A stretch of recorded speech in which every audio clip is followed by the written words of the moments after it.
Allahu Akbar.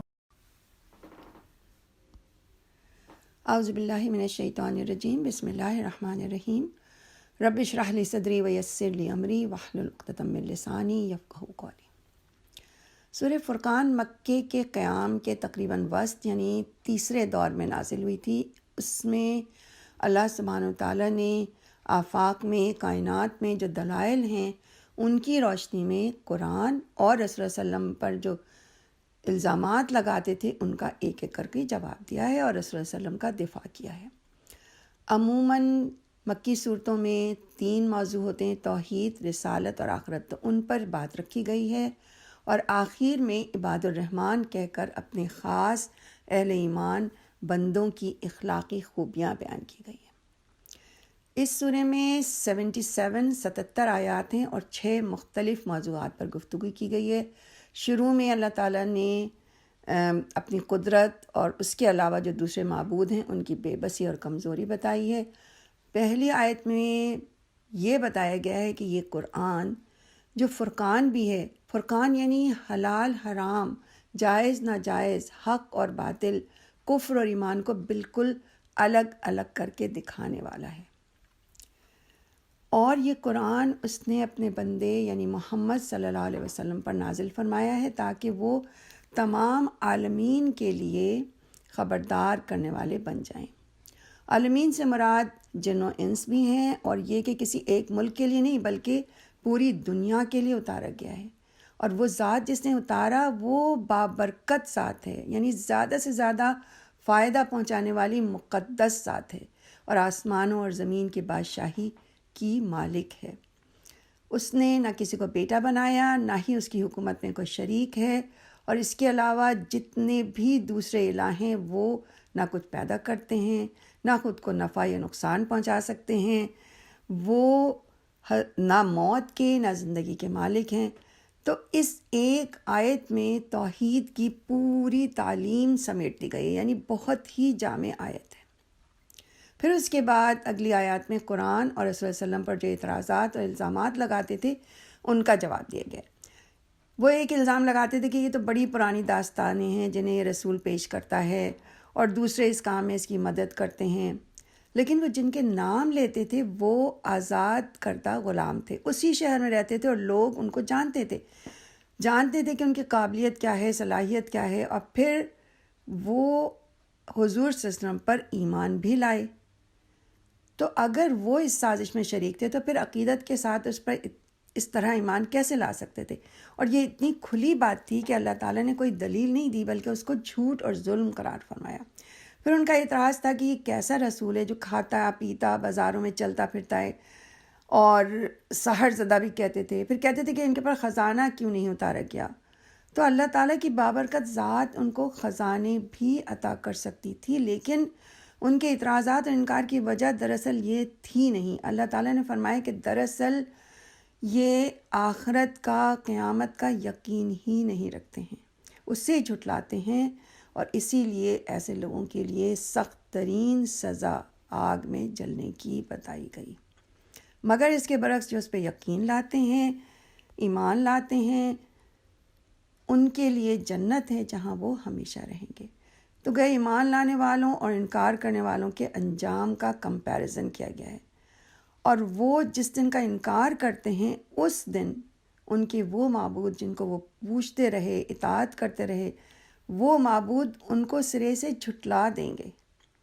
اور یہاں اللہ تعالیٰ نے یہی فرمایا ہے کہ دراصل ہم نے تم لوگوں کو ایک دوسرے کے لیے آزمائش بنایا ہے، اور فرمایا کہ کیا تم صبر کرتے ہو؟ تمہارا رب سب کچھ دیکھتا ہے۔ گویا یہ جھٹلانے والے جو منکرین ہیں یہ رسول اور اہل ایمان کے لیے آزمائش ہیں، اور اللہ تعالیٰ رسول کو بھیج کر سب لوگوں کی آزمائش کرتا ہے۔ اب جو لوگ اس معاشرے میں کمزور تھے وہ رسول اللہ پر ایمان لائے، ان پہ ظلم و ستم ہوتے، ان کی ایمان کی آزمائش ہوتی کہ وہ اپنے دعوے میں کتنے سچے ہیں۔ ان میں منافق اگر ہوتے تو ان کی بھی پہچان ہو جاتی، اور انکار کرنے والے کافروں کو ان کی آزمائش اس طرح ہوتی کہ ان میں ایک کم درجے کا عام انسان نبی بنا دیا جاتا ہے۔ اور وہ اپنے تکبر، اپنی انا کو چھوڑ کر یہ دیکھا جاتا ہے کہ ایمان لاتے ہیں یا نہیں۔ اگر ایک بڑا آدمی نبی بنا دیا جاتا تو پھر ان کے لیے ایمان لانا مشکل نہ ہوتا۔ گویا ایک نبی جب آتا ہے اس کی دعوت پر حق اور باطل کی جنگ ہوتی ہے، اور یہی اللہ تعالیٰ کی مشیت اور حکمت ہے کہ وہ یہ دیکھنا چاہتا ہے کہ مخلص ایمان والے کون ہیں۔ گویا دولت مند غریب کے لیے، اسٹیٹس والے بغیر اسٹیٹس والوں کے لیے ایک آزمائش بن جاتے ہیں، ہے نا۔ اس طرح اگر ہم دیکھیں تو ہماری بھی زندگی میں سب کی آزمائش ہوتی ہے ہر وقت، کیونکہ اللہ تعالیٰ نے فرمایا ہے نا کہ خلق الموت والحیات لیبلوکم ایکم احسن عملا، یعنی اللہ نے زندگی اور موت بنائی اس لیے کہ دیکھے کہ تم میں سے بہتر عمل کرنے والا کون ہے۔ تو یہ دنیا دراصل ہے ہی آزمائش کی جگہ، اور ان آزمائشوں میں پورا اترنے کے لیے ہمیں کیا درکار ہے؟ اللہ تعالیٰ نے فرمایا کہ کیا تم صبر کرتے ہو؟ تو صبر ہی ہر آزمائش میں کامیابی سے پورا اترنے کے لیے ضروری ہے۔ صبر کرنا، برداشت فرمانا، برداشت کرنا، اور یہ اللہ تعالیٰ نے فرمایا ہے کہ وَكَانَ رَبُّكَ بَصِيرًا، تمہارا رب دیکھ رہا ہے کہ کون اس آزمائش میں گھبرا جاتا ہے اور کون صبر کرتا ہے۔ اور اگر انسان کو اس بات پر یقین ہو کہ اللہ تعالیٰ دیکھ رہے ہیں کہ کون غلط ہے، کون ظلم و زیادتی کر رہا ہے، اور وہی بدلہ لینے والا ہے، مجھے اس صبر کرنے کا اجر دینے والا ہے، تو پھر یہ برداشت کرنا آسان ہو جاتا ہے۔ اور اگر ہم اس آیت کو اپنی زندگی میں ویسے روزمرہ میں ریلیٹ کریں تو گویا دراصل آزمائشوں میں استقامت اختیار کرنا یہ ثابت کرتا ہے کہ ایکم احسن عملا، کس کا اخلاق اچھا ہے، کس کا عمل اچھا ہے، کون برائی کا جواب بھلائی سے دیتا ہے، کون صرف اللہ تعالیٰ کی خاطر صبر کرتا ہے، کون اللہ تعالیٰ کی رضا پر نظر رکھتا ہے۔ تو یہی آزمائش ہم سب کی ہوتی رہتی ہے۔ پھر اللہ سبحانہ و تعالیٰ نے اس قیامت کے دن کا نقشہ کھینچا ہے کہ وہ دن بڑا سخت دن ہوگا، اور آیت نمبر 28 میں فرمایا کہ انسان اپنا ہاتھ خود چبائے گا، افسوس اور غصے اور شرمندگی میں کہ کاش فلاں کو دوست نہ بنایا ہوتا، اس کے بہکانے میں آ کر میں نے وہ نصیحت نہ مانی جو میرے پاس آئی تھی۔ شیطان انسان کے حق میں بڑا بے وفا نکلا، اور وہ حسرت کرے گا کہ کاش میں نے رسول کا راستہ اختیار کیا ہوتا۔ تو اس سے معلوم ہوتا ہے کہ دوستی کی دنیا میں کتنی اہمیت ہے، کتنا ہمیں دیکھ کر اپنے دوست بنانے چاہیے۔ دوستی اچھی بھی ہو سکتی ہے اور بری بھی۔ تو ہمیں دیکھنا کیا ہے کہ قیامت میں اگر ہم نے ان دوستوں کی بات مانی تو حسرت کا باعث بن جائے گی اگر ہم ان کی بات مان کے اللہ اور رسول کی بات ماننے سے رک گئے، اور اگر ایسے دوست بنائے جو قیامت میں ہمارے لیے عرش کے سائے میں آنے کی وجہ بنے، تو وہ ہمارے لیے سب سے بہترین چیز ہے۔ تو دوستی اچھی بھی اور بری بھی، کیونکہ کچھ لوگ قیامت کے دن نہ نبی ہوں گے نہ شہید، مگر عرش کے سائے میں ہوں گے، اور اللہ تعالیٰ فرمائیں گے کہ کہاں ہیں وہ لوگ جو میرے لیے آپس میں محبت کرتے تھے، وہ میرے عرش کے سائے میں ہوں گے آج۔ پھر آگے فرمایا کہ اس دن رسول شکایت کریں گے کہ یا رب، میری قوم کے لوگوں نے اس قرآن سے دوری اختیار کر لی تھی۔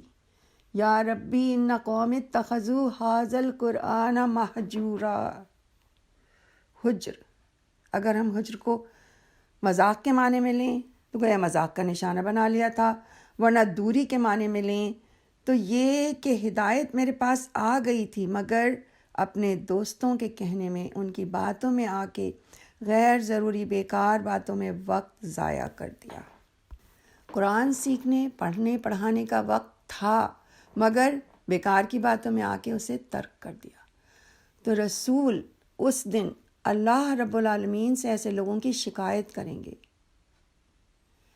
اللہ تعالیٰ ہمیں سوچنے سمجھنے کی توفیق اور ہدایت عطا فرمائے۔ اللہ ہمیں اس قرآن سے جڑنے، اس کے لیے وقت نکالنے کی توفیق عطا فرمائے۔ پھر اس کے بعد وہ لوگ یہ اعتراض کرتے تھے کہ قرآن ایک ہی بار میں کیوں نہیں اتارا گیا، یعنی یہ شخص آہستہ آہستہ سوچ کر یا کچھ پوچھ کر شاید قرآن نعوذ باللہ لکھتا ہے۔ تو فرمایا کہ اگر ہم ایک بار ہی اتار دیتے تو کس طرح ہم تمہارے ذہن نشین کراتے، آہستہ آہستہ اتار کر ہم تمہارے ذہن نشین کرتے ہیں، اور اس کے لیے یہ ایک خاص ترتیب سے نازل ہوا ہے۔ لنثبت بہ فؤادک ورتلناہ ترتیلا، تاکہ آپ اسے اچھی طرح یاد کر لیں، ورنہ ایک پوری کتاب ایک وقت میں تو کوئی بھی یاد نہیں کر سکتا۔ پھر نمبر 2 یہ کہ جیسے جیسے احکام آتے جائیں ایک ایک کر کے ان پر عمل کیا جا سکے۔ نمبر 3 یہ کہ جو سوال آئیں، جو اعتراضات یا شبہات یا الجھنیں، ان کا جواب ساتھ ساتھ اس میں دے دیا جائے۔ اس کے بعد آیت 35 سے ان مشرکین کو تاریخ سے عبرت حاصل کرنے کا مشورہ دیا گیا ہے کہ دیکھو نہ ماننے والی قوموں، قوم نوح، قوم عاد اور سمود، ان کا کیا انجام ہوا۔ اور پھر آیت 43 اور 44 میں فرمایا کہ ذرا اس شخص کے حال پر غور کرو کہ جس کے لیے اس کی خواہشات اور اپنی مرضی ہی ہر چیز ہے، وہ ان کو اس طرح فالو کرتا ہے جیسے اللہ تعالیٰ کی اطاعت کرنا چاہیے، گویا اس نے اپنی خواہشات ہی کو اپنا رب بنا رکھا ہے۔ تو ایسے شخص کو کیسے ہدایت مل سکتی ہے جو اپنی مرضی کو اللہ تعالیٰ کی مرضی سے زیادہ اہمیت دے؟ یہ تو شرک کی ایک قسم ہو جاتی ہے، اور یہ ایک ایسا مرض ہے جس میں ہم میں سے کوئی بھی گرفتار ہو سکتا ہے کہ جیسے ہم اللہ کے حکم کو جانتے ہیں مگر اپنی آسانی اور خوشی کے لیے ان کو پس پش ڈال دیں اور وہ کریں جو ہم کو پسند ہے، جو ہمیں اچھا لگتا ہے، جو ہمارے لیے آسان ہے۔ اللہ یہ فرماتے ہیں کہ ایمان والے تو اللہ سے محبت سب سے زیادہ کرتے ہیں، اس کو راضی کرنے کی فکر کرتے ہیں۔ ان الذین آمنوا اشد حبا للہ، تو یہ ہمارا نفس، یہ ہمارا سب سے بڑا دشمن ہے۔ اسی لیے دعا حدیث میں سکھائی گئی ہے کہ یا اللہ مجھے ایک لمحے کے لیے بھی، ایک لمحے کے لیے ولا تکلنی الی نفسی طرفۃ عین، میرے نفس کے حوالے نہ کرنا، وہ تو غلط راستہ ہی بتاتا ہے۔ تو ہم ضرور، میں اور آپ اپنے آپ کو چیک کریں کہ کہیں ایسا تو نہیں کہ مجھ پر بھی میری خواہش نفس کسی وقت غالب آ جاتی ہے اور میں اپنے سے خود ہی ہار جاتی ہوں۔ یہی تو شرک ہے کہ ہم اللہ کی طرح کسی اور کی بات مانیں، چاہے وہ اولاد ہو، دوست ہو، ماں باپ ہوں، یا خود اپنا نفس، خود کی خواہشات۔ تو اللہ تعالیٰ سے دعا کرنا چاہیے کہ یا اللہ تو ہمیں ان کمزوریوں سے بچائے۔ پھر اس کے بعد آیت 44 میں اللہ تعالیٰ نے فرمایا کہ یہ ایسے لوگ ہیں جو نہ سن سکتے ہیں نہ عقل استعمال کرتے ہیں، یہ تو جانوروں سے بھی گئے گزرے ہیں کہ جانور کو بھی اگر آواز دو، روکو تو رک جاتا ہے، سن لیتا ہے، مگر یہ نفس کی خواہش کے سامنے اپنے رب کی بات بھی نہیں سنتے۔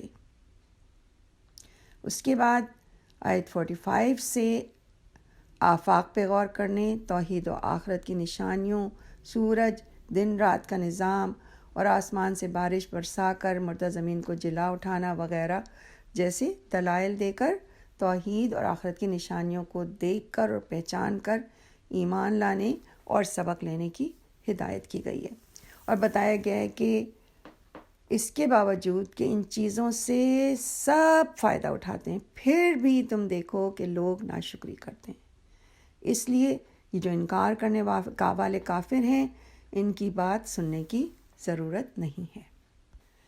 پھر اللہ تعالیٰ نے فرمایا کہ اگر ہم چاہتے تو مختلف نبی بھیج سکتے تھے، لیکن اب ہم ایک ہی نبی تمام دنیا کے لیے نذیر بنا کر بھیجا ہے ہم نے، اور ایک ہی کتاب، تاکہ وہ ہمیشہ کے لیے ہر ایک کی ہدایت کا ذریعہ بن جائے۔ اور پھر فرمایا کہ اس کتاب کو لے کر جہاد کرو، جہادن کبیرہ، یعنی ہر طرح سے اس کے ذریعے ہدایت کو پھیلانے کی پوری کوشش کرو۔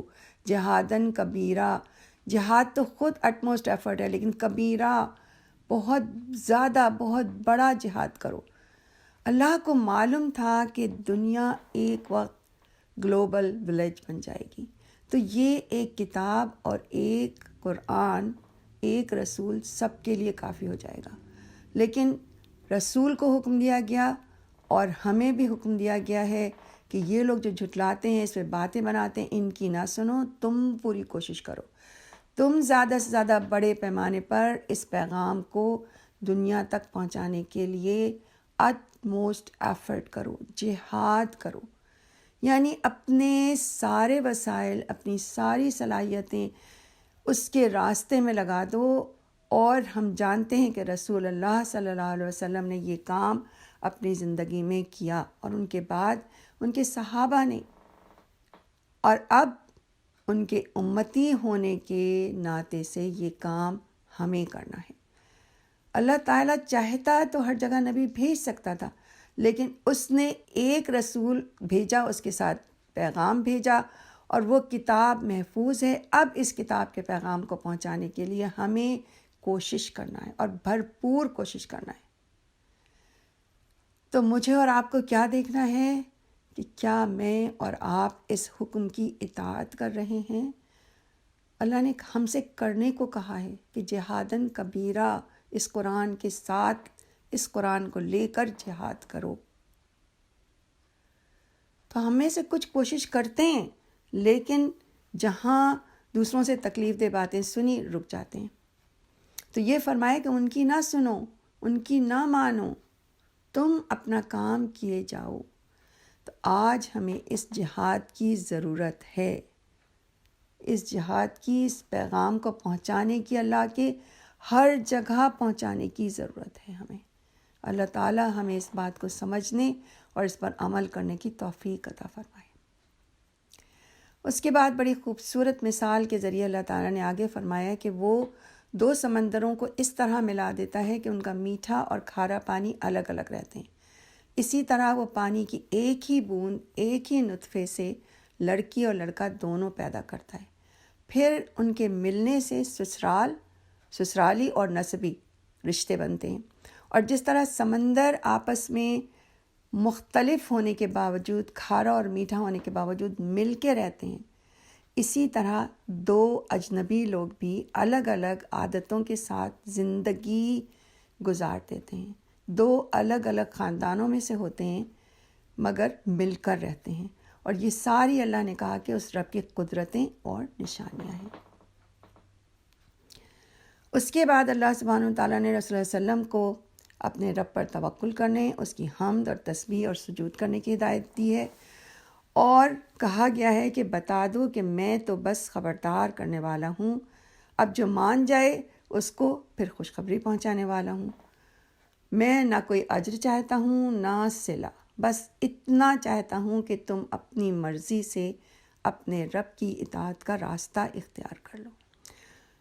اور اللہ کی جو کائنات میں پھیلی ہوئی بے شمار نشانیاں ہیں، جو بے شمار نعمتیں ان کو ہم نے دی ہیں، انہیں پہچان کر اس کے شکر گزار بندے بن جاؤ۔ اس کے بعد پھر اللہ تعالیٰ نے ان انکار کرنے والوں کے سامنے مثال رکھ دی ہے کہ جو اس کو مانتے ہیں اور اطاعت کرتے ہیں، ان کے اندر یہ بہترین صفات ہوتی ہیں۔ اللہ تعالیٰ نے ان بندوں کو پیار سے عباد الرحمن کہہ کر پکارا ہے، اور ان انکار کرنے والوں کو چیلنج کیا ہے کہ میرے بندوں کی صفات دیکھو اور خود ہی کمپیریزن کرو، موازنہ کر لو کہ کون بہتر ہے۔ تو یہ آیات ایک مومن کو یہ بتاتی ہیں کہ اس کے اندر یہ صفات ہونی چاہیے، یعنی گویا ہمیں ایک رول ماڈل دے دیا گیا ہے کہ تم اس کو فالو کرو۔ گویا اللہ کے پسندیدہ بندوں کی یہ صفات ہیں۔ اب اگر ہمیں اس کے پسندیدہ بندوں میں شامل ہونا ہے، ہم چاہتے ہیں تو ان صفات کو پڑھتے وقت صرف اور صرف اپنے آپ کو ذہن میں لائیں، یہ قرآن آئینہ بھی ہے اور ہمیں ہماری شکل دکھاتا ہے۔ تو کیا میرے اندر یہ صفات ہیں؟ اگر سب ہیں تو کتنی ہیں؟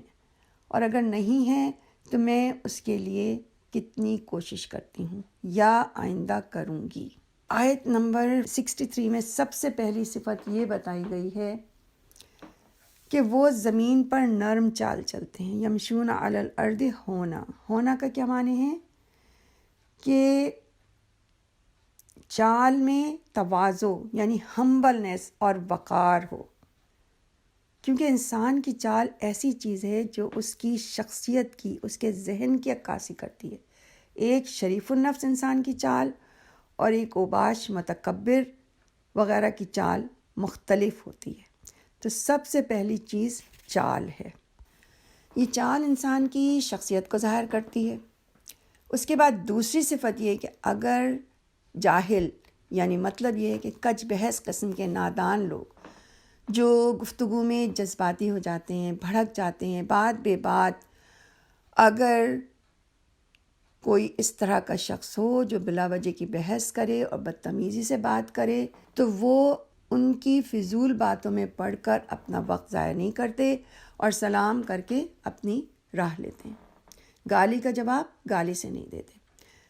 تو ہم اپنا جائزہ لیں کہ میری چال کیسی ہے اور کیا میں بلا وجہ کی بحث میں اپنا وقت ضائع تو نہیں کرتی. پھر فرمایا کہ وہ راتیں قیام اور سجود میں گزارتے ہیں، اس لیے کہ وہ اپنی انرجی فضول باتوں اور بحثوں میں دن میں ضائع نہیں کرتے. اس لیے رات میں ان کے پاس انرجی ہوتی ہے اور وہ اللہ کے سامنے کھڑے ہوتے ہیں، وقت ہوتا ہے. اور رات کا خصوصاً ذکر کیا گیا ہے. کیونکہ اس وقت انسان خلوص سے دل سے عبادت کرتا ہے، ریاکاری نہیں کرتا، تنہائی میں اپنے رب سے ملاقات کرتا ہے. حدیث ہے وہ 7 قسم کے لوگ جو عرش کے سائے میں ہوئے، ان میں سے ایک وہ کہ جس نے تنہائی میں اللہ کو یاد کیا اور اس کے آنسو نکل آئے. اور پھر اللہ فرماتا ہے کہ میری یہ خاص بندے عذاب سے بچنے کی دعائیں کرتے ہیں، یعنی اتنی عبادت کرتے ہیں، راتوں کو جاگتے ہیں، اللہ تعالیٰ سے ڈرتے ہوتے ہیں، لیکن دعائیں کرتے ہیں کہ کہیں ایسا نہ ہو کہ کسی چیز میں کمی نہ رہ گئی ہو. معلوم نہیں یہ عبادت قبول ہوئی یا نہیں. اور یہ عبادت ان میں غرور نہیں پیدا کرتی، انہیں خوف کے ساتھ امید بھی ہوتی ہے کہ میرا رب مجھے معاف کرنے والا ہے. اور یہ ربنا کی دعا ہے، اللہ تعالیٰ نے ہمیں سکھائی ہے. ربنا اصرف عنا عذاب جہنم ان عذابہا کان غراما. پھر اس کے بعد اللہ تعالیٰ 67 میں فرماتے ہیں کہ خرچ کرنے کے معاملے میں نہ وہ فضول خرچی کرتے ہیں نہ بخل، بلکہ درمیان کی اعتدال کی راہ اختیار کرتے ہیں. یعنی اپنی جائز ضرورتوں پر بھی اتنا ہی خرچ کرتے ہیں جتنا ضروری ہو، نہ کم نہ زیادہ. حتیٰ کہ اللہ کی راہ میں بھی حضور صلی اللہ علیہ وسلم نے فرمایا ہے کہ صدقہ وہی بہتر ہے جس کے بعد انسان محتاج نہ ہو جائے. اور یہ وہ کام ہیں جو وہ کرتے ہیں اور اللہ نے ہم سے کرنے کو کہے ہیں. پھر وہ کام بتائے گئے جن سے اللہ کے بندے عباد الرحمن اجتناب کرتے ہیں، جو کام وہ نہیں کرتے ہیں. اس میں بڑے بڑے گناہوں کا ذکر ہے کہ وہ اللہ تعالیٰ کے علاوہ اس کے ساتھ کسی کو دعا میں نہیں پکارتے، شرک نہیں کرتے، نہ ناحق کسی کو قتل کرتے ہیں، نہ زنا جیسے گناہ کے مرتکب ہوتے ہیں. اور جو ایسے کام کرے اس کو ان کی سزا ملے گی اور قیامت میں ان کی سزا میں دم بدم اضافہ ہوگا اور اس میں کوئی وقفہ نہیں آئے گا، کیونکہ یہ گناہ کبیرہ ہیں. اللہ ہمیں ان سے محفوظ رکھے. اور اللہ نے فرمایا کہ اس کی ایک خطا بھی معاف نہیں ہوگی. اور پھر یہ بھی فرمایا کہ لیکن اگر کوئی ایمان لائے اور توبہ کر لے اور جو بری کام کرتا رہا تھا ان کی جگہ اللہ کی توفیق سے نیک اعمال کرنے لگے تو اس کی برائیوں کی جگہ پھر بھلائیاں لے لیں گی. مگر شرط یہ ہے کہ وہ توبہ اس طرح کرے کہ اپنی خطا پہ نادم ہو، اللہ سے استغفار کرے اور پھر اپنی اصلاح کر لے اور وہ گناہ پھر سے نہ کرے. تو جتنی اپنی اصلاح کرے گا اسی قدر وہ اللہ کی نظروں میں پسندیدہ ہوگا. پھر اگلی صفت یہ کہ کبھی جھوٹ کے گواہ نہیں بنتے، نہ جھوٹی گواہی دیتے ہیں، نہ گواہی کا کچھ حصہ چھپاتے ہیں کہ اہم کو غیر اہم بنا کر پیش کر دیں. اور جہاں کہیں بھی کوئی لغو یعنی بیکار اور بیہودہ قسم کا کام ہو رہا ہو وہاں اگر گزر ہو بھی جائے تو رکنا پسند نہیں کرتے بلکہ شریفانہ طور سے گزر جاتے ہیں۔ اگلی صفت یہ کہ اگر ان کو اللہ کی آیات سنا کر نصیحت کی جائے تو اس کا اثر قبول کرتے ہیں اور اللہ کے آگے جھک جاتے ہیں، توجہ سے سنتے ہیں، سنی انسنی نہیں کرتے۔ یہ نہیں کہ کسی نے نصیحت کی اور اگر ان سے ان کی ذات پہ زد پڑ رہی ہے تو بھڑک جائیں، ہے نا۔ تو یہ ہمیں ہر صفت پہ چیک کرنا چاہیے کہ میرے اندر خدا نہ کرے یہ بات نہ ہو، کوئی مجھے اللہ کی آیات سنا کے نصیحت کرے تو میں کتنا اثر قبول کرتی ہوں۔ پھر یہ کہ یہ رحمان کے بندے نہ صرف اپنے لیے بلکہ اپنی فیملی کے لیے بھی دعائیں کرتے ہیں، ان کے لیے بھی وہی چاہتے ہیں جو اپنے لیے چاہتے ہیں۔ وہ جنت میں اکیلے نہیں جانا چاہتے تو وہ دعائیں کرتے ہیں، ربنا ہب لنا من ازواجنا وذریاتنا قرۃ اعین واجعلنا للمتقین اماما، کہ اے ہمارے رب ہمیں اپنے ازواج اور اولاد سے آنکھوں کی ٹھنڈک عطا فرما اور ہمیں پرہیزگاروں کا امام بنا دے، ہمارے گھر والوں کو ہمارے لیے صدقہ جاریہ بنا دے۔ تو ایسے لوگ، ایسے بندے، اللہ تعالیٰ نے ان سے وعدہ کیا ہے کہ انہوں نے جو صبر کیا نیکیاں کرنے میں، اللہ کی راہ میں ثابت قدم رہنے میں، اس کے بدلے اللہ ان کو بلند درجوں والے گھر عنایت فرمائے گا، اور فرمایا کہ اگر تم مجھ سے مانگو گے تو میں عطا کروں گا اور نہ پکارو تو میں تم سے بے نیاز ہوں۔ وآخر دعوانا الحمد للہ رب العالمین۔ Allahu Akbar.